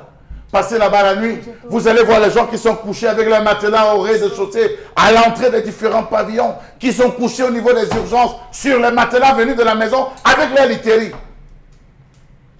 C'est un scandale et ça fait scandale au Cameroun. Ça montre que ce pays peut être géré différemment. Alors, Flora Zé, on va continuer à lire les contributions de nos téléspectateurs. Alors bonjour à vous Donald depuis Efoulane. Pour la situation, pour le problème de ce matin, moi je dirais que ce monsieur aille rembourser cet argent. Il dit d'une autre façon. Comment? Car 10 millions, c'est pas 10 000 francs, dit-il. Est-ce que c'est possible? Tomber, c'est tomber. Il est déjà mouillé. Il est déjà noyé, nous dit notre cher ami à Sanchou. L'argent, tout ce bénéfice, il reste dans le... Il dit quoi? Dans le moukouane. Je crois que c'est ce qu'il voulait dire. Autre réaction, ce monsieur aurait dû se poser de véritables questions avant de s'inscrire dans cette tontine. S'il a voulu prêter jusqu'à 10 millions de francs CFA et rester pendant un an sans rembourser cette somme, ça veut dire qu'il sait, hein, son vœu en premier justement consistait à se mettre plein dans les poches. Et aussi, si on a refusé le remboursement de 10 millions en billets de banque, une chose est sûre, on lui a proposé une autre alternative. Il ne nous dit pas tout. Une autre option. Merci beaucoup à vous, Flora Zé, pour ces messages lus, comme vous l'avez fait ce matin. On va donc tout de suite rentrer dans la revue des réseaux sociaux parce qu'il y a beaucoup de sujets qu'on va développer et donc il en faudra du temps. Donc on y va tout de suite. Oui, Eric Fopoussi. On reparle justement du climat social et avec justement cet affrontement qui a donc eu lieu au centre, justement précisément dans la localité d'Obala, de violents affrontements qui ont donc eu lieu dans cette partie du Cameroun et dans le département de la Léquié aussi, alors entre les populations autochtones de ce côté, des ressortissants du Grand Nord, des images choquantes, des victimes même consécutives après cet affrontement. On parle d'un mort et de plusieurs blessés. Une bagarre, d'abord une confrontation qui a démarré entre deux jeunes, justement, qui se disputaient le cœur d'une fille de 18 ans. Et puis, ça a donc dégénéré. Et puis, on a donc assisté à ce conflit devenu un conflit tribal. Je rappelle que des hommes également de la communauté sont allés inhumer tout de suite le corps de leur ressortissants dans un cimetière. Ils ont effectué justement porte à porte, sont revenus comme ce qu'on appelle le retour qui s'est donc produit, mais on rappelle quand même les autorités de la ville sont sorties et sur le terrain, la paix doit donc régner sur l'ensemble de la ville. A-t-on justement rassurer les populations et le préfet justement qui est sorti et qui a rassuré que la paix allait donc régner sur l'ensemble de la ville. Rappelons quand même que c'est plutôt une situation très tragique et il faut poser parce qu'on a quand même un mort sur le carreau et on revient encore, enfin le débat sur le tribalisme a refait surface sur les réseaux sociaux. Certains estiment qu'il ne faut pas trop politiser cette affaire. Est-ce que également pas mal de questions justement se posent, mais on rappelle quand même que le MRC a donc fait une sortie. Le MRC, on est quand même dans un arrondissement, donc ça montre aussi dans quel état nos centres de santé se trouvent. Donc le MRC également, qui a un parti politique, qui a également fait une sortie pour essayer de calmer les énergies, calmer les ardeurs. Eric Fokusima, quand même, c'est une action plutôt triste. Avant qu'on en parle, j'aimerais quand même qu'on revienne sur les images de l'hôpital de district d'Obala et ces lits et ces matelas vieux. Je ne sais pas depuis combien d'années. Cette méthode, ça n'existe plus. Regardez comment on est en train. Regardez les murs. Regardez les murs. On est aux urgences là. Regardez les murs. On est aux urgences. Nous sommes à l'hôpital de district d'Obala. On sort d'un sujet comme ça et Dieu merci, l'autre sujet qui arrive par la suite revient remettre au goût du jour. Regardez le chevet de lit. Je veux dire qu'il y a un risque d'avoir du tétanos dans cet hôpital. Ah oui, Quand on voit comment sont ces lits, et ces lits ressemblent à des lits où des enfants ont pissé dessus. Et voilà. Donc, c'est ça nos hôpitaux au Cameroun. C'est ça nos hôpitaux au Cameroun. Non, il faut le dire. Non, 800 millions, moi, ça va aider. Moi, je n'ai pas envie de rire de ça parce que, à force de rire, on pense qu'on est en train de jouer. Oui, parce qu'on veut pas pleurer, Alors, ce qui se passe là est très grave pour un pays comme le Cameroun. Et lorsqu'on voit des gens, je ne sais pas si ce sont des personnes, je ne sais pas ce qui les pique. Quand on voit qu'ils vont en Europe pour se soigner pour un simple égratignure. Voilà. Alors, c'est ce qu'il fallait dire avant ça. Maintenant, rentrons dans le vif du sujet de cette question que vous posez pour nous ce matin, Florazé. Alors, ce sont ces vives tensions intercommunautaires. Alors, vraiment, ça montre que nos politiques ont là encore échoué.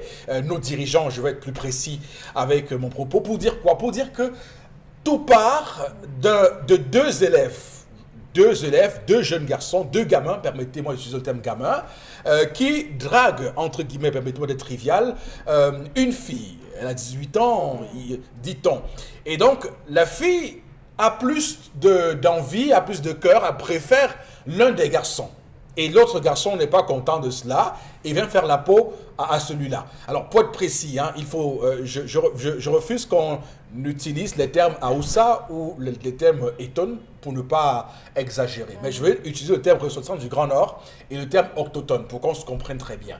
Donc, il semble que le garçon autochtone est donc allé blesser et tuer, je le dis bien, tuer en éventrant le garçon originaire du Grand Nord.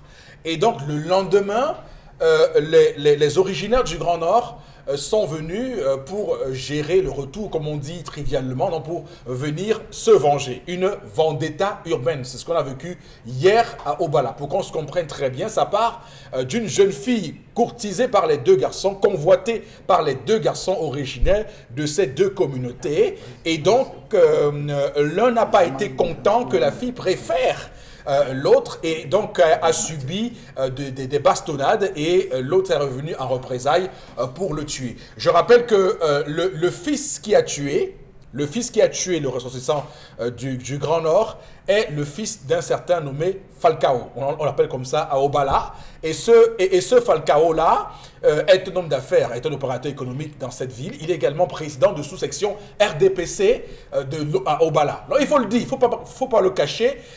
Donc, bon, on est clairement, et jusqu'à ce matin, on n'a pas reçu d'informations qui font état de ce que ce garçon qui a éventré l'autre soit dans un... Il est retenu. Il est retenu. Dieu merci, parce que jusqu'à hier, l'information n'est pas fuitée, je le rappelle encore.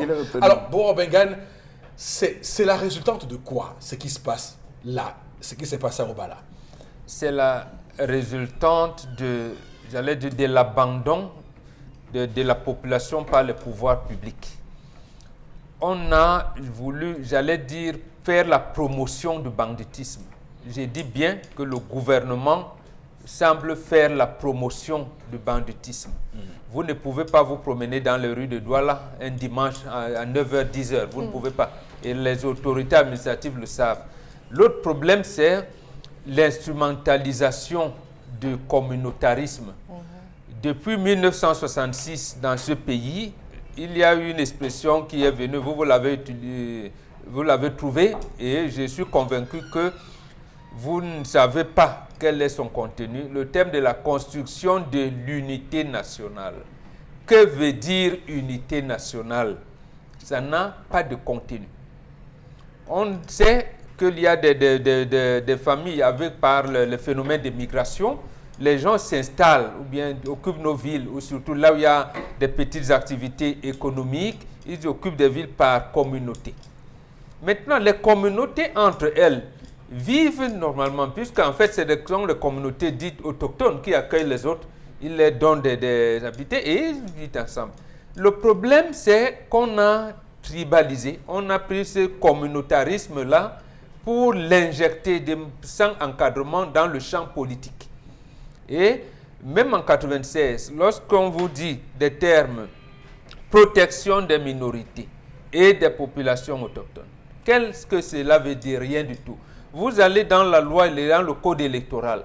On vous dit, je pense que c'est l'article 164, il vous dit les listes doivent intégrer les communautés, les composantes sociologiques et protéger des minorités. Ça veut dire quoi? Rien du tout. Rien du tout. Donc, en fait, il y a donc, parce que lorsqu'il y a des populations données, même vous qui êtes nés du même ventre, comme on dit, alors chacun a ses particularités. À ce niveau du code électoral, dire quelque chose que j'ai suivi ce matin et qui est, à mon avis, très scandaleux. C'est un homme politique du RDPC qui l'a dit, et ça, c'est inacceptable, de dire qu'ils savent qui sont les chefs halogènes dans le Vouri et qui ne vont pas voter pour les régionales. Je préfère m'arrêter là. Voilà. Vous voyez donc, ça veut dire qu'en fait, la construction de l'unité nationale a été galvaudée parce qu'on n'y a pas mis un contenu. Vous verrez par exemple à Douala où nous sommes, on dit bien Noubel Bamileke, Noubel Bassa, Noubel Bamewondo, Noubel Laoussa, Noubel Bamoun. Mais il n'y a jamais eu de conflit entre ces communautés-là. Il n'y a jamais eu. Même à l'époque où on vous dit Léopard d'Eido, et comment on l'appelait, Caïman Aqua, ou Oryx Bellois, avec, on disait même à l'époque, Union Bamileke avec Bam, et Dynamo Commando Bassa. Il n'y a jamais eu. Or, leur match, après les matchs, vous voyez les mêmes communautés divisées, vivre ensemble, ainsi de suite. Vous verrez un gars comme Bel Joseph Antoine qui habite un commando qui joue dans l'Union de Douala. Il n'y a jamais eu. Ou un certain ancien capitaine des Lions indomptables qu'on appelle Ona Norbert. Il est d'ailleurs passé ici dernièrement pour un problème de maladie. Il est là, il n'a jamais joué à Canon de Yaoundé. Il joue à Union, il joue ici. Donc, en réalité, le politique est venu instrumentaliser le tribalisme, ce qui fait que il suffit d'un petit écart entre deux adolescents qui n'arrivent pas à maîtriser leurs pulsions libidinales et chacun vient prendre sa communauté en rescousse. Et ça va plomber le problème comme ça au point où j'ai peur parce que là, les règlements de compte vont venir encadrer les dérapages demain. Les dérapages politiques. Et c'est là où je pense que la société civile qui s'est réunie à Yaoundé dernièrement dans Dynamique citoyenne et autres, ou alors le Front républicain, je pense qu'ils ont raison de tirer la sonnette d'alarme. Alors, Charles Hamel, on a écouté le préfet du département de la Léquier, M. Kamsu Patrick, qui a dit que ce qui s'est passé à Obala hier ne revêt aucune dimension tribale. Êtes-vous de cet avis? Monsieur Eric Fopoussi, il faut dire une chose, le Cameroun n'appartient à personne. C'est d'abord ce qu'il faut dire. Au Cameroun. Le Cameroun n'appartient à personne. Nous tous, nous sommes des allogènes au Cameroun. C'est par processus migratoire qu'on s'est tous installés au Cameroun. Donc, vos histoires de autochtones allogènes, ça m'énerve. Ça m'énerve, monsieur Eric Fopoussi, c'est employé par les politiques. Ça m'énerve. On est bien partout. Hein, ça m'énerve, c'est le processus d'immigration. Vous allez demander à un gars d'Obala. Non, mais chacun a quand même son village. J'ai dit, monsieur Eric Fopoussi, c'est un village. Comment vous l'avez obtenu? Vous ne serez pas un acquis. Vous êtes venu, vous vous êtes installé sur... Non, monsieur Eric Fopoussi. Non, je refuse ça. Oui, c'est un autre point de vue. Vous m'avez donné la parole, monsieur Eric Fopoussi. Oui, je veux juste dire que chacun a son village. Non, oui, je vous le conseille, mais je vous dis, le Cameroun n'appartient à personne. Les premiers qu'on a trouvés, c'est les Pygmées. C'est les Pygmées qu'on a trouvés. Il faut respecter ça, monsieur. Bon, là, il y a débat. Hein. Monsieur, vous voulez créer le débat. Je vous dis, les premiers qu'on a trouvés, c'est les Pygmées. Le Cameroun n'appartient à personne. Ce concept, lorsqu'on a tenté son implémentation, vous avez vu ce que ça avait donné. On avait interdit à Monseigneur Wouki d'entrer à Yaoundé. On avait bloqué. Et la zone où on l'avait fait, c'était au Bala. On avait bloqué l'entrée de Monseigneur Wouki en disant qu'il ne faut pas qu'il entre. On ne peut pas accepter. Comme par hasard. Il faut ramener. Les faits sont têtus. Sinon, les faits sont têtus. Il ne peut pas rentrer à Yaoundé. On ne peut pas accepter qu'un archevêque allogène vienne commander alors qu'il y a des autochtones. Ça, il faut qu'on commence par régler cette question au Cameroun. Il n'y a personne qui ça n'appartient à personne. Et encore que les Pygmées, qui ont été les premiers, regardez quel est le sort qu'on réserve aux Pygmées aujourd'hui. Nous autres qui disons être les civilisés, qu'est-ce qu'on réserve à ces autres? Donc il faut régler ça. Premier point. Deuxième point, monsieur Eric Fopoussi, ces situations vont continuer à arriver au Cameroun parce qu'il y a des problèmes sociaux mal gérés. Il y a trop de problèmes sociaux qui ne sont pas gérés dans ce pays. Absolument. Il faut absolument qu'on règle ces problèmes sociaux. Oui. Vous avez des gens qui arrivent, on dit non, dans les espaces de marché.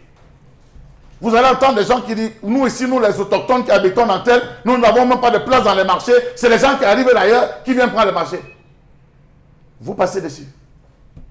Nous n'avons pas de terre. Nos terres ont été faites, c'est les autochtones. Nous passons dessus. Ça couvre. Ça couvre. Et le jour que ça explose, vous ne pouvez plus rattraper ça. Il y a trop de problèmes sociaux au Cameroun, mal gérés. Allez fouiller, vous allez vous rendre compte qu'il y a eu des problèmes. Où vous avez essayé de voir, où il y a eu des acteurs comme les chefs de communauté qui ont voulu se lever en disant, mais ça ne va pas. On a dit, taisez-vous, vous êtes qui ici au Bala? Lorsqu'ils rentrent, ils répercutent à la communauté. On nous a insultés en disant que nous sommes qui? Ça alimente la haine. Ça alimente sans que vous ne vous rendez compte. Chaque jour, on dit, attendez le jour que ça va exploser. Vous allez voir, attendez. Et c'est dans tous les quartiers. Et il y a cet autre phénomène qui est arrivé. Nous avons décrié avec ces différentes télévisions qui jouaient le jeu de l'appel à la haine tribale. On a décrié. Oui, rentrez chez vous. C'est différent. Vous rappelez Catino et son fameux... Il n'y aura pas de député. C'était un problème social. Vous avez encore dit passant. Ne regardons pas. Vous avez eu la toile. Sur la toile, c'est plus grave sur la toile tous les jours. Tel s'est monté, tel s'est descendu. On a dit passant. On a eu le conflit Fulbe et non Fulbe au nord. Comment est-ce qu'on a géré? Il y a eu 30 morts. Comment on a géré ce conflit? On a eu le conflit Aoussa et Bassa à Nebel. Où les gars partaient en disant on va revenir. C'est cet exemple que moi, vous prendre. On va revenir. Et le soir, les gars sont revenus parce que, dit-on, les élites du coin ont dit que libérer ces gars. On a libéré les élites qui jouissent de leur ramification. On a libéré. Il y a eu le retour. On a eu 3 jours de retour. Rappelez-vous, à cette époque, on a eu des conflits qui ne parvenaient pas à leur travail. Puis de la mort. Non, c'est un conflit. C'est un conflit. On a eu le conflit Banyangui et Mbororo dans le nord-ouest, qui a donné lieu à combien de morts? On a eu le conflit Bamileke et Nyokon dans le Mbam, ça a donné lieu à combien de morts? On a eu le conflit les Mbaya et les Fulbe. À Nenganga, ça a donné combien de morts? On a eu le conflit de Mbangam et Bamenyam. Au l'Ouest, ça a donné combien? Et le tout dernier, le conflit de Bamoun avec les gars de Bamendine. Les Bamendine, je pense bien qu'ils ont traversé pour aller poser des armes. À Bangoura. Oui. Alors, on va de conflit en conflit. Et c'est un pays que vous dites en paix? Non, monsieur Eric Fopoussi, ce n'est pas un pays qui est en paix. Autre image qui m'a ébranlé dans cette affaire, c'est la garde présidentielle. Toutes les images qu'on présentait, c'était la garde présidentielle. Où était la gendarmerie? Il n'y a pas d'éléments. Où était la police? Et surtout, où est le procureur de la République? Voilà, en fait, c'est le procureur de la République qui est le patron de l'ordre public. Alors, mais quand même, j'aimerais qu'on s'entende. Hein. On a quand même des gens qui se baladent avec des machettes. Devant les gars de la garde présidentielle. Oui, et qu'est-ce que ça veut montrer, ce type d'image? Voilà. Des gens qui se baladent avec des machettes librement sans qu'on les mette hors d'état de nuire. Ça veut dire que les gens piétinent la loi. Oui. Et précisément parce que les magistrats, notamment le procureur de la République, ne font pas le travail. Oui. Ils ont été substitués par les autorités administratives. Oui. Alors, dont les préfets, les sous-préfets. Actuellement, le discours qui est entendu auprès de l'autorité administrative, c'est qu'il faut calmer les ardeurs. C'est ce qu'il faut faire? Oui, calmer peut-être, mais punir. Oui. Donc c'est déjà bien qu'on ait arrêté cet enfant qui est sorti avec la machette pour aller assassiner. Et qu'il soit puni sévèrement, que tous ceux qui ont été arrêtés avec des machettes et des lances soient aussi punis sévèrement. Absolument. Oui. Absolument. Quel est ce pays où en pleine ville, quelqu'un a la machette, il se promène avec la machette? Vous le voyez, même les yeux rouges, il attache son tricot sur la tête, il va, et on le voit. Bon, à Douala, je peux vous ramener des photos, peut-être même 20 photos filmées par moi. À Douala, nous avons des bensikineurs qui roulent avec les machettes et les poignards. Ils confondent ça avec vous appelez ça quoi, les parapluies. C'est confondu, c'est assez niveau. C'est de l'agression. Il y a d'autres qui mettent à l'arrière, ils roulent, vous voyez le poignard, monsieur le Fopoussi, et ils passent devant les agents de sécurité. Nous sommes en insécurité dans ce pays, je vous le dis.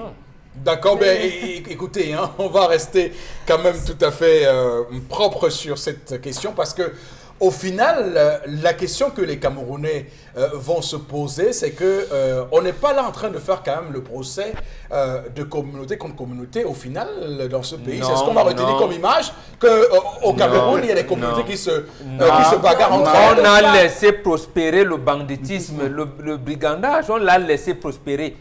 Vous pouvez essayer de vous promener à Douala un dimanche à 9h, 10h. Essayez de vous promener.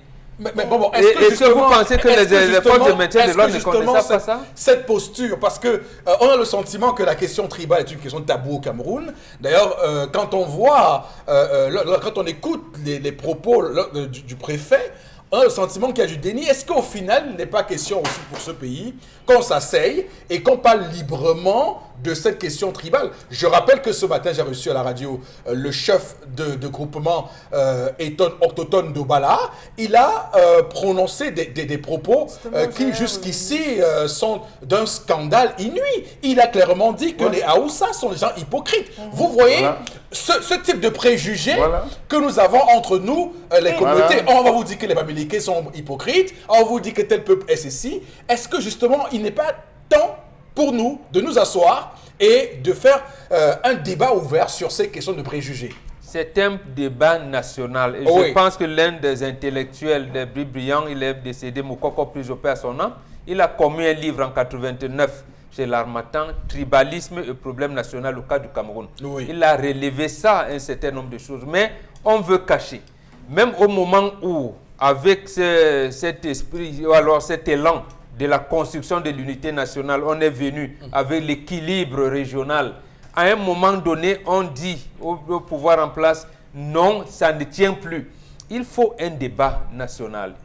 C'est ce débat qui va également donner les orientations de l'État du Cameroun.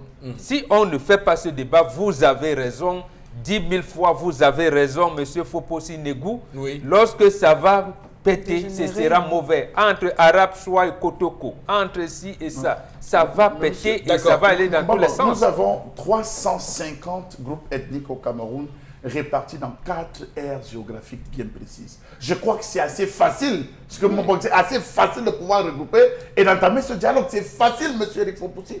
On connaît la grande aire du Nord, la grande aire des montagnes, on connaît ça va. C'est facile à gérer. Et chaque ethnie représente un danger pour une autre. Je ne sais pas. Ces idées viennent de la colonisation. Et c'est la raison pour laquelle vous voyez tout le temps, Bamba vous dit, depuis qu'on est parti des indépendances, depuis qu'on est parti... Oui. Il ne faut pas qu'on se regarde en chien de fer. C'est ça justement le véritable problème. C'est ça que Charles voulait expliquer. Et moi, la faute justement, c'est à nos leaders politiques. Nos politiciens, nos intellectuels qui instrumentalisent justement les concepts d'unité, communauté, tribalisme et autres. Comme Chalamel l'a dit, par exemple, moi je suis ressortie du centre. Je n'ai jamais, je ne suis pas née dans le centre. J'ai pratiquement, vous l'avez dit tout à l'heure que chacun a son village. Il y a des gens, par exemple, qui ont toute leur vie à Ebolo, qui ne sont jamais allés, par exemple, dans leur village d'origine. Prends un exemple à Bafan. Jamais. Ils ne savent même pas la route qui mène là-bas. Vous allez dire quoi? Ils vont vous dire qu'ils ont toute leur vie à Ebolo. Comme moi, j'ai toute ma vie, par exemple, à Lobaba, qui est un village qui appartient à une communauté bien précise. Si vous... Attendez, si vous venez mal, je vous dis, mais attendez, hein, arrière de moi cet ange, parce que je dis que je suis chez moi, j'ai tous les droits ici, c'est très et tout. Donc maintenant, je dis que la faute, ça nous... Et depuis justement... Vous voyez qu'il y a débat. Vous voyez justement qu'il y a débat. Parce que la faute, c'est à nos politiques. La faute, c'est à nos intellectuels et autres. Pour leurs propres intérêts, qui tissent et justement qui essaient de détourner le débat. Nous avons toujours vécu ensemble. Et il y aura toujours... Le politique ne veut pas écouter l'intellectuel, justement. C'est là la faute. S'il écoutait l'intellectuel, le problème, c'est que l'intellectuel est devenu politique. C'est pas vrai. Parce que dans nos communautés, nous vivons... Il a fait des livres. Moussa Mbongo, je peux citer le mai dernier. Il y en a un qui vient de commettre l'année dernière encore, Valentin Gandongo. L'intellectuel, le politique et le journaliste. D'accord. Alors, sincèrement, il y a une question. D'ailleurs, c'est quelqu'un qui me faisait cette réflexion ce matin en disant que 90% de Camerounais ont au moins le niveau du CEP. Il me disait que 90%, même s'ils ne sont pas à l'école, mais ils ont au moins le niveau du CEP. Et il disait ceci. Il disait qu'il faut la différence entre éducation et instruction. Il disait qu'on peut être agrégé et ne pas être éduqué. Et il disait là-dessus que ce qui s'est passé aussi, et ce qui se passe dans ces conflits interethniques, c'est qu'il y a aussi une question d'éducation, de l'acceptation de l'autre. Pas aussi, c'est ça même qui est prioritaire. Nous parlons politique, mais les populations ne sont pas éduquées à la chose politique. Précisément parce qu'on ne laisse pas les partis politiques se déployer.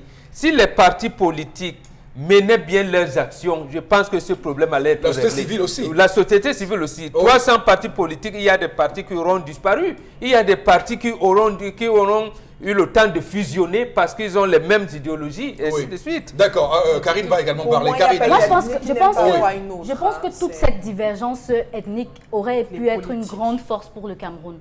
Une grande force dans le domaine politique et intellectuel. Mais je pense que c'est instrumentalisé de nos jours pour servir le politique. Parce que à l'approche de l'élection, on va dire les populations de la Sanaga maritime demandent au président de la République de se représenter. Les populations du Mbaminoubou, les populations de... À la fin, tu vois que tout est communauté.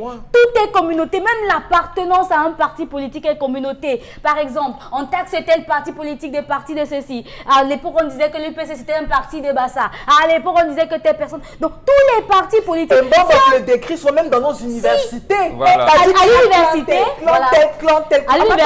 il y a le club des étudiants du Noun, le club des étudiants Bassa, le club des étudiants Bamileke, le club des étudiants Sawa, ainsi de suite. Et personne ne veut adhérer à la DEC, qui est l'association des étudiants du Cameroun. D'accord.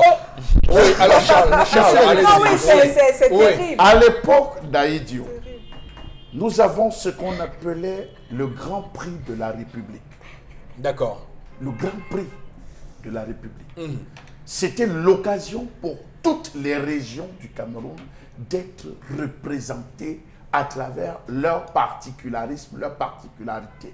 On faisait apparaître l'ensemble des symboles, on portait sur la symbolique et le symbolisme des danses traditionnelles. C'est là où on avait les cartes, on avait l'annuaire du Cameroun, on avait ce qu'on appelait les almanachs.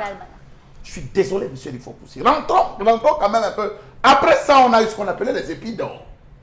C'était sous Bandolo qu'on a eu les épis d'or. Henri Bandolo. Oui, on a eu les épis d'or. Il y avait même le théâtre national. Oui, voilà. Donc, monsieur Eric Fopoussi, on avait un seul festival où toutes les différentes ethnies et communautés venaient se retrouver. Et ça tournait. C'était rotatif. On dit l'année 6, c'est Bafoussam. C'est la FENAC. Ça se fait. Non, oui. Mais sauf que, monsieur Eric Fopoussi, on a laissé les individualités se créer. On a favorisé les individualités. Festival spécial des ressortissants d'eux. Il y a même déjà pour la diaspora. Festival spécial, même les communautés résidentes dans d'autres zones se sont retrouvées organisées. Regardez cet éclatement. Est-ce que ce n'est pas ce piège que nous a tendu le libéralisme communautaire?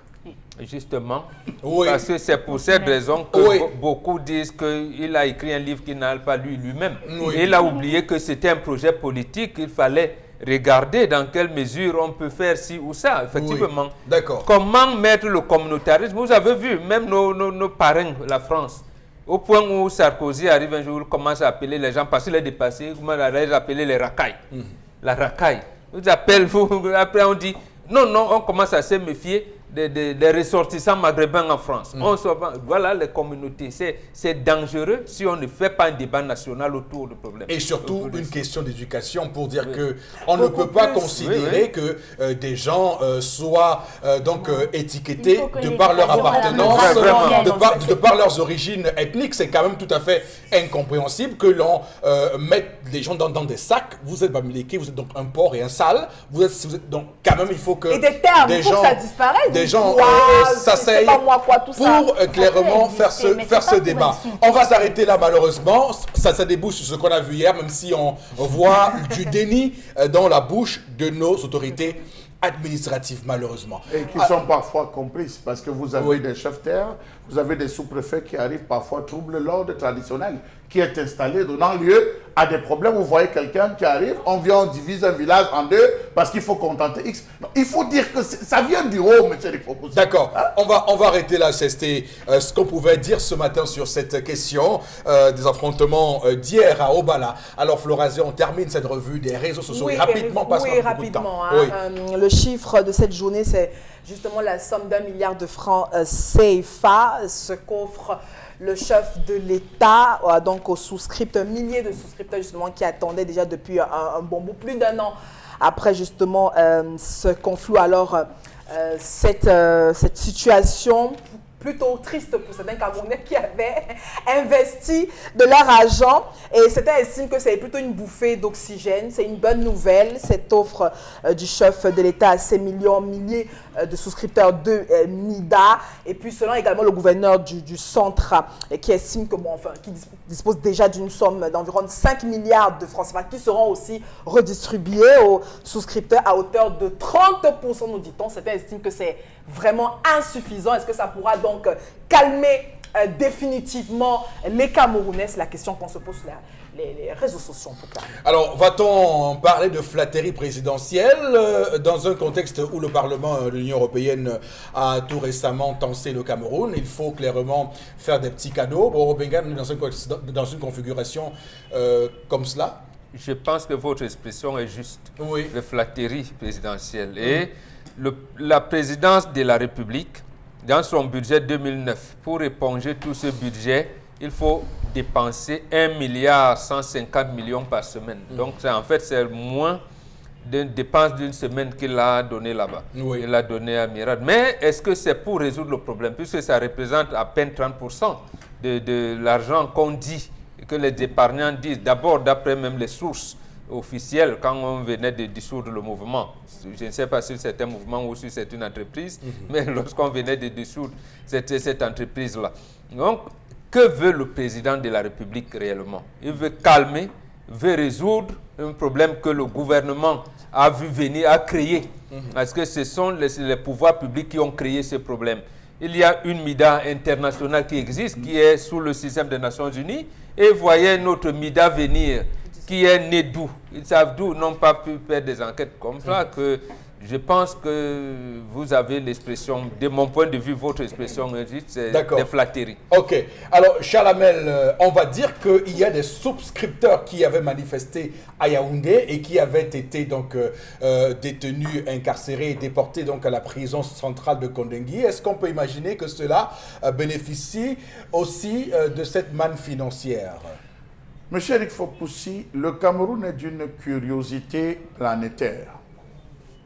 Une curiosité planétaire. Je vais commencer par le premier point. D'où vient-il que les administrateurs manipulent de l'argent? L'espèce. L'espèce. Regardez, si la régie peut renvoyer cette image. C'est le seul pays où je vois ça, des administrateurs manipuler de l'argent, monsieur Eric Fopoussi. On est où? Les administrateurs sont-ils les banquiers? Un projet d'indemnisation, vous voyez l'argent est posé là. Ils sont des hommes d'affaires. On met les hommes là. Ils sont des hommes d'affaires. Non, mais dites-moi, vraiment, si la régie peut nous aider, est-ce qu'on est dans un pays normal?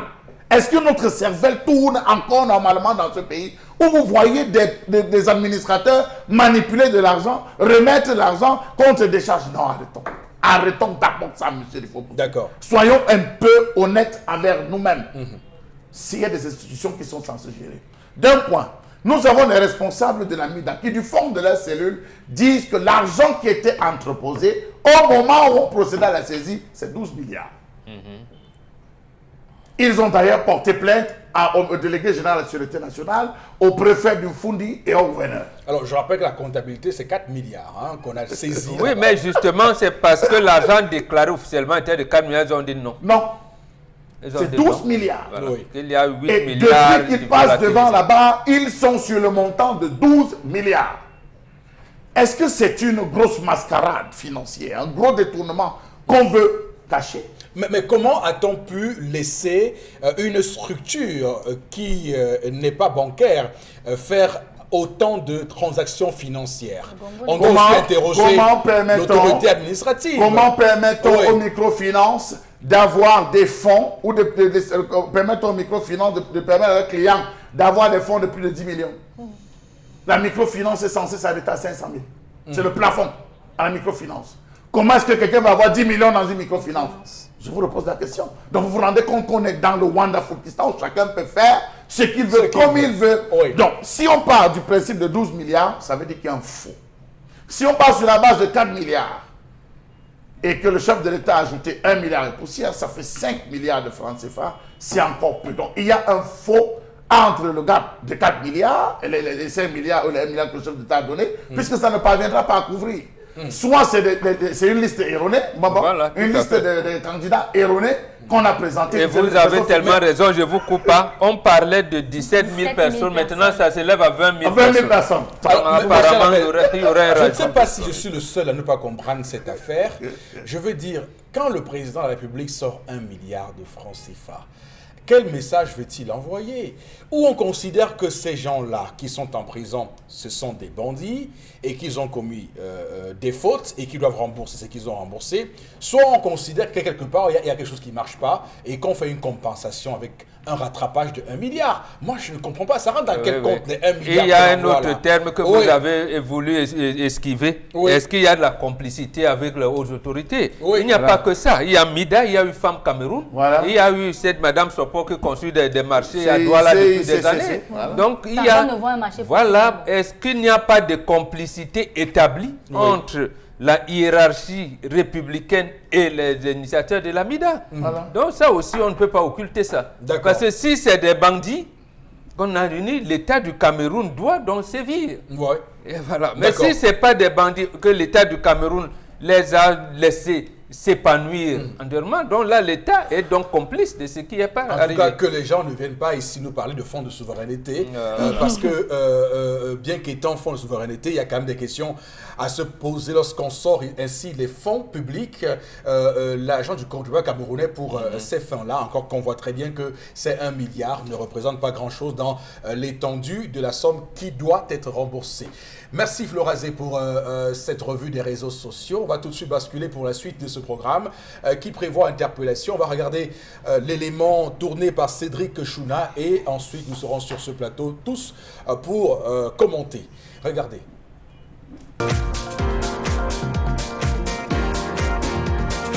Ok, bon, pour moi, je pense que l'État devrait accompagner les jeunes dans les formations qualifiantes professionnelles.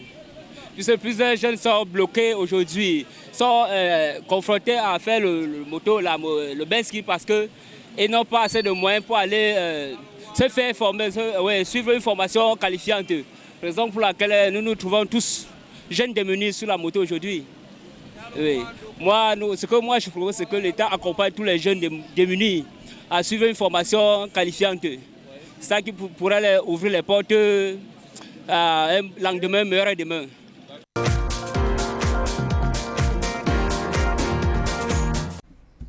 Voilà, pour faire le commentaire de cela, Bengan, notre compatriote s'exprime. Oui, et il a pleinement raison. Quelle formation professionnelle pour les jeunes Camerounais. Et il me souvient que même à l'époque où les Sombahana commençaient et tout, la FIFA avait exigé que pour un enfant de moins de 18 ans qui veut se lancer dans le football, on doit veiller d'abord sur sa formation. Il doit aller à l'école normalement ou s'il n'est pas scolarisé, il doit avoir une activité, un apprentissage professionnel. Malheureusement, les écoles de football sont nées comme des champions. Aujourd'hui, on ne sait pas où ça ressemble à quoi. Il y avait également que la politique voulait mettre en place le Fonds national de l'emploi pour former les gens. Il y avait des centres de formation qu'on a fermés, notamment il y en avait pour l'agriculture ici à Dibombari, et il y en avait un autre centre, je pense, en Balmayo, qui était fermé. En Balmayo également, il y avait un centre de formation des sculpteurs, des dessinateurs et tout. Il y avait, Jalamel a parlé tout à l'heure, il y avait un ensemble national où on apprenait la danse, la musique. Les Ali Baba sont sortis de là, les Chantal Aïssi et son frère sont sortis de là. C'est-à-dire, voilà, ici le Duc, il y avait beaucoup d'activités à Beuya. Il y avait une école où on formait les sourds-muets, certains apprentissages. C'est parti où on a tout fermé. Aujourd'hui, le jeune, comme disait Achille Mbembe, est devenu un forçat contre la mort. Donc, il lutte pour ne pas mourir, mais il ne se bat pas pour avoir une place au soleil. Il y a eu une personne qui avait été une révélation, Etoubania. Voilà, tout à fait. Etoubania une découverte pour le Cameroun. On avait, c'était le frère de Rose Mbole et puis oui, tout à fait. Rose Mbole et puis, qui avait véritablement séduit le Cameroun à travers ces chansons qui ont été reprises et utilisées même comme générique. Donc je crois que c'est ça qui manque au Cameroun. On nous a plombé comme disait Bambok dans l'oisiveté. Il y avait pour les jeunes filles, on l'appelait même à l'époque les jeunes filles inadaptées sociales. Où on avait formé les home ateliers. Même les enfants, comme ça m'a rappelé cette histoire d'Obala dont on parlait, il y avait des centres de formation ici, à Betamba, il y en avait ici à Bepanda. Ah, oui. Donc, le centre où, lorsque le jeune commence à devenir délinquant, on ne peut pas, il y avait des centres de réinsertion. Voilà. Les jeunes, au point où les jeunes se promenaient pas avec les couteaux. D'accord, très bien. Ok, merci beaucoup, c'est tout pour ce matin, madame, monsieur, merci d'avoir été là à ce programme. On se retrouve évidemment lundi prochain, lorsqu'il sera 10h pour un nouveau numéro.